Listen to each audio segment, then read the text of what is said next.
दिल्ली के टीकरी बॉर्डर पर एक बार फिर से किसान आंदोलन की आहट सुनाई देने लगी है। एमएसपी की गारंटी समेत लंबित मांगों को लेकर किसानों ने 13 फरवरी से दिल्ली कूच का ऐलान कर दिया है। ट्रैक्टर ट्रालियों में बैठकर हजारों किसान 13 फरवरी से पंजाब और हरियाणा के अलग अलग इलाकों से दिल्ली कूच शुरू करेंगे। इसका ऐलान पिछले दिनों किसान संगठनों ने किया था। एक तरफ किसान संगठन दिल्ली मार्च की तैयारी में जुटे हैं, वहीं दूसरी तरफ बहादुरगढ़ के उद्योगपति डरे हुए हैं, घबराए हुए हैं। Bahadurgarh chamber of commerce and industry ने इमरजेंसी बैठक कर सरकार और प्रशासन से बॉर्डर बंद न होने देने की अपील की है। बीसीसीआई के प्रतिनिधिमंडल ने डीसी और एसपी को भी इस संदर्भ में ज्ञापन दिया है। बीसीसीआई के प्रधान सुभाष जग्गा और उद्योगपति अखिल मित्तल ने कहा कि पिछले किसान आंदोलन से बहादुरगढ़ के उद्योगों को 20,000 करोड़ का नुकसान हुआ था। अगर इस बार ऐसा हुआ तो उद्योग बंद और लाखों लोग बेरोजगार हो जाएंगे। उद्योगपतियों ने किसानों से भी बहादुरगढ़ बॉर्डर बंद न करने की अपील की है और सरकार से किसान संगठनों से बातचीत कर मुद्दा हल करने की मांग की है। आपको बता दें कि 25 नवंबर 2020 को किसानों ने दिल्ली चलो का ऐलान किया था, जिसके बाद 26 और 27 नवंबर को पंजाब और हरियाणा के हजारों किसानों ने 378 दिन तक कृषि कानूनों के विरोध में दिल्ली के बॉर्डर बंद कर दिए थे। दिल्ली बॉर्डर बंद होने से बहादुरगढ़ से उद्योगों और श्रमिकों का पलायन भी हुआ था। अब फिर से किसानों की आहट से उद्योगपति परेशान है। वहीं दिल्ली बॉर्डर पर दिल्ली पुलिस सुरक्षा को लेकर अलर्ट हो गई है और हरियाणा पुलिस भी पंजाब से लगते इलाकों में सुरक्षा बढ़ाने में जुटी हुई है। किसानों के दिल्ली कूच के ऐलान को देखते हुए झज्जर पुलिस भी अलर्ट हो गई है। झज्जर जिले के एसपी अर्पित जैन का कहना है कि किसी भी कीमत पर किसानों को हाईवे जाम नहीं करने दिया जाएगा। उनका कहना है कि किसान संगठनों और स्थानीय लोगों से बातचीत के जरिए समाधान निकालने की कोशिशें जारी है। उन्होंने बताया कि बहादुरगढ़ के उद्योगपतियों ने भी एक ज्ञापन सौंपा है, जिसमें उन्होंने किसान आंदोलन को लेकर चिंताएं जाहिर की है। हालांकि एसपी अर्पित जैन का कहना है कि किसानों की हर एक मूवमेंट पर पुलिस की पूरी नजर बनी हुई है।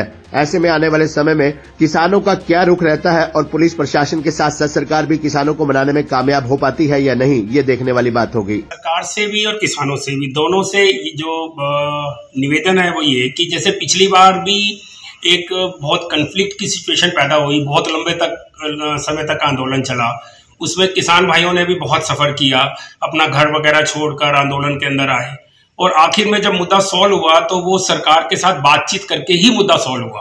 तो क्यों ना सरकार भी ये इनिशिएटिव ले और किसान लोग भी ये इनिशिएटिव ले कि पहले ही आंदोलन की शेप देने से पहले क्यों ना शुरू से ही पहले इस पॉसिबिलिटी को एक्सप्लोर करें, वो लोग इस बात को समझें कि क्यों ना बैठकर पहले ही मुद्दा बातों के जरिए और मीटिंग्स के जरिए पहले सॉल्यूशन की तरफ जाया जाए कि इतनी ज़्यादा दिक्कतें ना ही पैदा करे, क्योंकि इकोनॉमिक लॉस भी है, फाइनेंशियल लॉस भी है, इमोशनल लॉसेस भी हैं।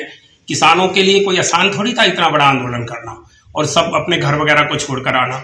यहाँ के लोगों के लिए भी इकोनॉमिकल लॉस थे, सब लोगों के लिए नुकसान रहता है और सरकार बाद में भी बातचीत के जरिए ही तो सोल्यूशन निकला, तो क्यों ना ये बात शुरू में ही की जाए।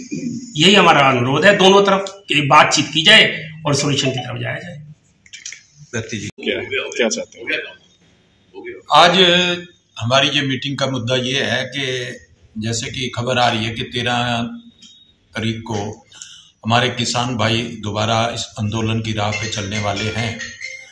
तो इससे क्योंकि पिछला अनुभव हमारा इतना बुरा हुआ है कि पीछे जो 1 साल हमने झेला, हमारी इंडस्ट्री ने झेला है, तो उससे हमारी कमर टूट गई, हमारी इंडस्ट्री की काफ़ी बिजनेस हमारा पीछे चला गया। तो आज हम एसपी साहब से, डीसी साहब से उनको ज्ञापन दिया है और उनको भी यही कहा है कि किसी तरीके से आज बिजनेस पहले भी बहुत अच्छे नहीं चल रहे और इस तरीके का वाकया दोबारा अगर बहादुरगढ़ में होता है, जो इतना बड़ा इंडस्ट्री एरिया है, तो ये बहुत बड़ा दिक्कत हो जाएगी।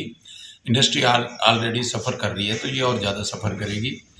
और हम किसान भाइयों से भी अपील करते हैं कि यहाँ छोटी इंडस्ट्री वाले इंडस्ट्री काफ़ी इंडस्ट्री है, तो इस तरीके से बहादुरगढ़ को थोड़ा सा दूर रखा जाए। जो भी आपने लगाना है तो वो आप पीछे लगाएं, जो भी करना है।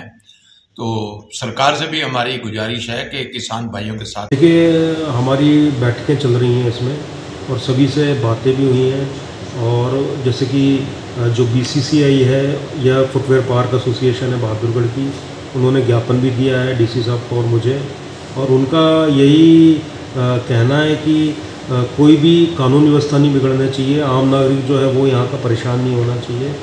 और क्योंकि पिछली बार जैसा उन्होंने बताया कि जो इंडस्ट्रीज थी और विशेषकर जो काम करने वाला वर्ग है, जो लेबर वर्ग है, उसको बहुत ज़्यादा नुकसान हुआ था जब ये रोड जाम हुआ था बहादुरगढ़ वाला, और कई फैक्ट्रीज़ को बहुत आर्थिक नुकसान हुआ, कुछ बंद भी हो गई, ठीक है। तो वो भी एक दिक्कत है। मैंने फिर बताया कि जो हमारा मजदूर वर्ग है, जो यहाँ पे काम करने वाले हैं, उनको बहुत ज़्यादा परेशानियाँ हुई थी।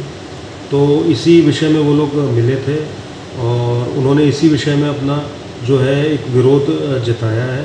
तो हम इसमें देखेंगे कि क्या हम लोग प्रयास करेंगे कि ऐसा फिर से यहाँ पर ना हो, और जो संगठन है विभिन्न, उनसे भी बात करेंगे और अपनी जो लोकल यहाँ के लीडर्स हैं उनसे भी बात करेंगे। जाम की स्थिति बनती है तो सर कैसे निपटेंगे? उसकी हम देखते हैं कि जैसे भी स्थिति बनती है उसकी जो है तैयारी की जाएगी और कोई भी कानून व्यवस्था को नहीं बिगड़ने दिया जाएगा। ठीक सर, महिलाओं के बढ़ते विरुद्ध अपराध के लिए पुलिस कितनी सजग है? जैसे कि हाल ही में अभी एक क्राइम आया है, मदाना खुर्द की लड़की है, उसको किडनैप कर